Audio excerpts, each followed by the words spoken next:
വയനാട് അമരക്കുനിയിൽ മാനിനെ നായ കടിച്ചുകൊന്ന നിലയിൽ. മണ്ണാറത്തോട്ടത്തിൽ ബെന്നിയുടെ തോട്ടത്തിലാണ് മാനിനെ കണ്ടെത്തിയിരിക്കുന്നത്. രതീഷ് വാസുദേവനുണ്ട് വിവരങ്ങളുമായി. രതീഷ്, നായ തന്നെയാണോ കടിച്ചു കൊന്നിരിക്കുന്നത്? എന്താണ് വിവരങ്ങൾ?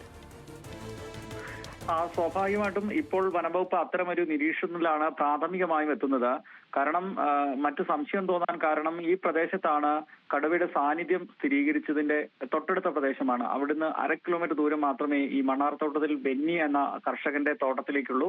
പക്ഷേ ഈ തോട്ടത്തിന്റെ ഉൾഭാഗത്ത് എങ്ങനെ നായ ആക്രമിച്ച് മാനിനെ കൊന്നു എന്നുള്ളത് സംശയമുണ്ടെങ്കിലും പ്രാഥമികമായ പരിശോധനയിൽ നായയുടെ ആക്രമണത്തിലാണ്, അല്ലെങ്കിൽ നായയെ പോലെ എന്തെങ്കിലും മൃഗം ആക്രമിച്ചാണ് മാനിനെ കൊന്നത്, കടുവയുടെ ആക്രമണത്തിലല്ല എന്ന പ്രാഥമിക നിരീക്ഷണത്തിലാണ് വനംവകുപ്പെങ്കിലും ആളുകൾക്ക് കടുവയുടെ സാന്നിധ്യം ഉള്ളതുകൊണ്ട് തന്നെ കടുവയാണോ ആക്രമിച്ചതെന്ന് സംശയമുണ്ടായിരുന്നു.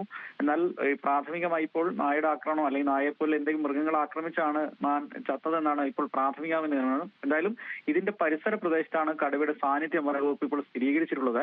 എന്തായാലും അവരുടെ തെരച്ചിലും മറ്റു കാര്യങ്ങളും തുടരുന്നതിനിടയിലാണ് ഈ മാനിനെ ചത്ത നിലയിൽ കണ്ടെത്തിയത്.